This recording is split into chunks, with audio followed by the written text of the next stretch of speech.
Hi there, I'm Aaron from splatphoto.com, and I'm here today chatting with Rob Gage of Rawporter. Hello, Rob. Glad to be chatting with you today. Yeah, you too. Good morning. Good morning. Rawporter, it's a new app and service. Tell us a little bit about it. I've played around with it a bit, but I suspect that there's some folks out there that haven't. So, what is Rawporter? Well, Rawporter is basically an easy way for you to make money off the photos and videos that you normally post to social networks like Facebook or Twitter. So if you're out and about and you see something newsworthy or you spot a celebrity, our first instinct nowadays is to just throw it up on Twitter, throw it up on Facebook. Well, when you do that, media outlets often will take it, they won't compensate you, and they won't fairly credit you. So we built Rawporter to help protect it, put a price tag on it, and then make it easy for the media outlets to trust it and to license it. Interesting. So that makes sense because when you're out there and you see something happen, you take a photo or you make a video. So with Rawporter, so the advantage to the media outlets in acquiring a video or an image from Rawporter is that they get a legitimate copy. They get something that they can legally license. Is that correct? Yeah, there are really three advantages for them. The first one is we make it a lot easier for them to actually find it. If you ever go out to YouTube and try to find a video of something you want, I mean, good luck, right? It's a needle in a haystack, right? Second thing is if you use the app, all of our photos and videos are time, date, and location stamped.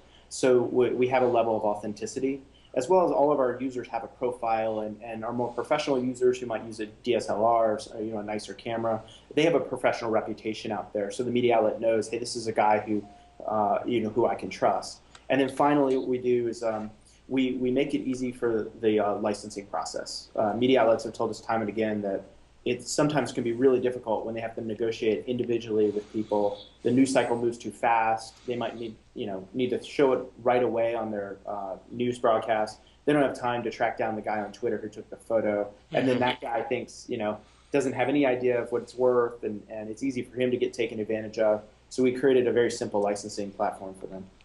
All right. So let's talk a little bit about the financial component of the what it's worth. So how does that work with your system? Is everything, is it based on what somebody's willing to pay? Is there a fixed fee? How does that go?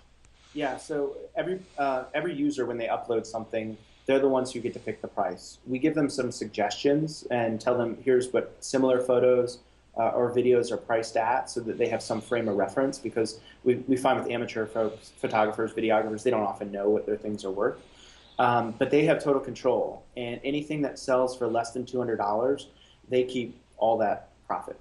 The photographer keeps all the profit. If it's above $200, we then start negotiating individually with media outlets for people, because it's usually worth, if it's worth more than 200, it's usually worth a lot more than 200. Right, And right. at that point, we'll take 20%, we give 80% to the person who captured it. Okay. So that's probably how you guys are going to stay in business and make some money then is on those licensing deals. Yeah, exactly, exactly. Okay.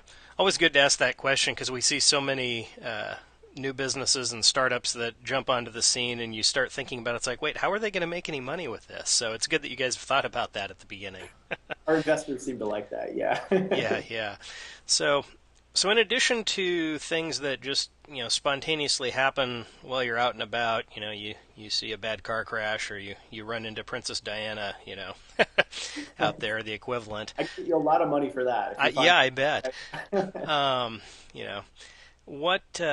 There's also an assignments feature I noticed. I have the app on my iPhone, and I was playing around with it a little bit last week. And so how do the assignments work? So we have a media partners across the world. They're always looking for certain kinds of photos or videos. And what they do is they create an assignment on our website. The most common example is, let's say news is breaking right now. They can't get a news crew across town to go capture it. They can go to our website, see how many raw porters we have in the area, send them a message saying, hey, capture 30 seconds of video for this, and I'll pay you 50 bucks. So it's good for them because they're basically getting the real event. They're not getting just the aftermath. And it's good for our raw porters because they earn a little money for being in the right place, right time. hmm And so how does that work? Let's use your example there. Something happened, and they want 30 seconds of video for $50. How does that work if there's 10 people in town who see that on Raw Porter, and they're then going to all go try and get video of that? Yeah, so right now it's the best photo wins or Okay. best video wins. We think there's a smarter way to do it. Quite frankly, it's just we have to walk before we run. Hmm. Eventually, it'll be a sort of thing where we'll have tiers of users where this person's a professional, this person might be a semi-pro or an amateur.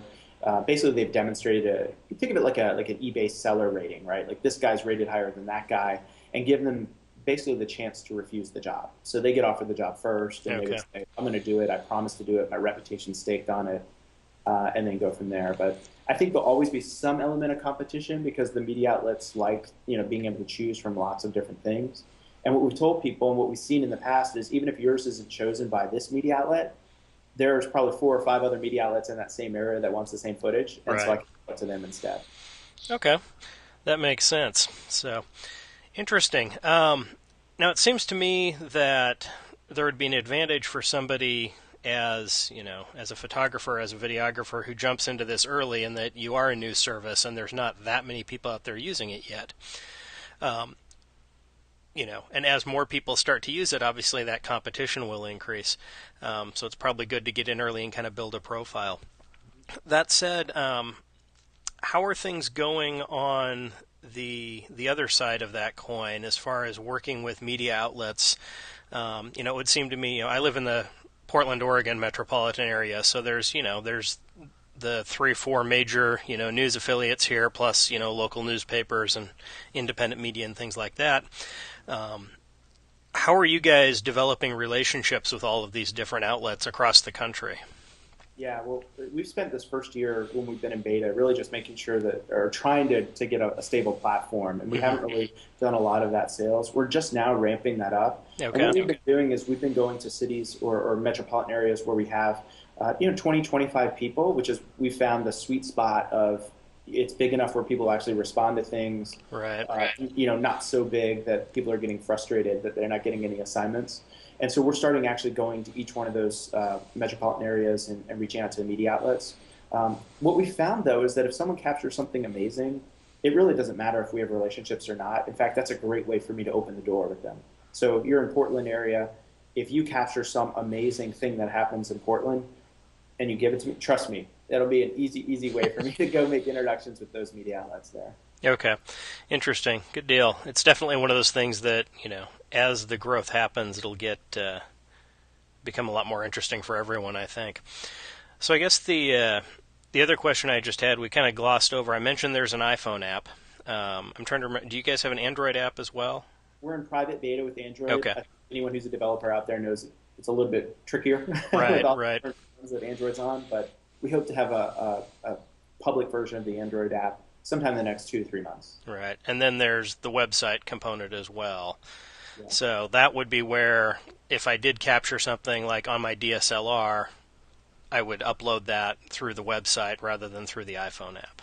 Yeah, exactly. So, Exactly. okay, interesting. Is there anything I haven't asked or haven't covered that you would want to get out there and let, photographers and folks in general know about Rawporter?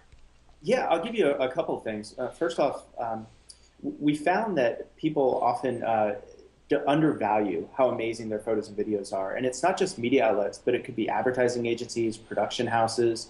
And so we tell people if it's something that you want to make public, why not protect it? Put it on Rawporter. You can still post it on Facebook and Twitter, share with everybody, but now it has a watermark and it has a price tag. So if you're the one who captures the dolphin doing something crazy while you're on vacation and it goes viral, well, guess what? You're gonna now cash in on that. And the second thing I would say is that we've earned people up to $20,000 for their photos. So you'd be amazed at how much people will be willing to pay for these things. So don't be bashful. If you see something, especially if you see a celebrity or any kind of breaking news, trust me, it is going to be worth way more than you ever thought. Might as well snap the picture or take the video. Makes sense. Now, you mentioned something there that I hadn't asked about, which is you said to protect that, and obviously when it goes up on Reporter, like you said, you're going to watermark it and then get that out to the outlets.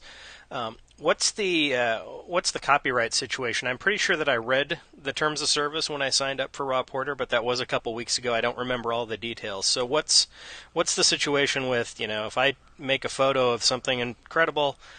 Obviously I own the copyright at the moment that I create it, but how does that work with Rawporter then licensing that image?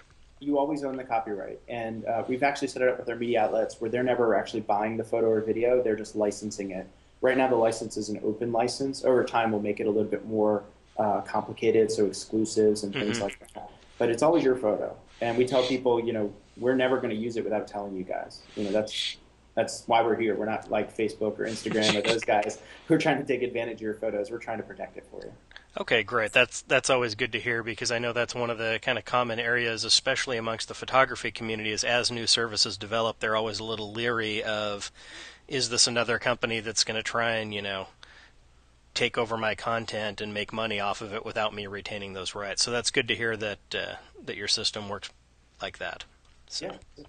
And I will say also, I mean, we're way open to feedback. So if there are any photographers who are out there who, they read through the terms of service and they see something in there that they don't like for whatever reason, or you see any other part of the site that you don't like or you think hmm we could do better, let me know. I mean, we're here to serve you guys, make it better. So tell us what we need to do to improve it.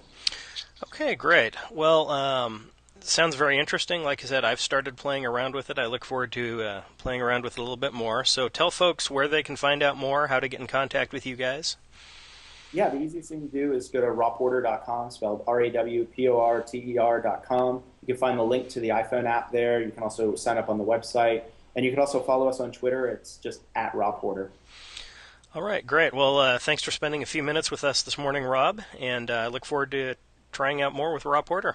Yeah, I appreciate it. Thanks for the time. All right.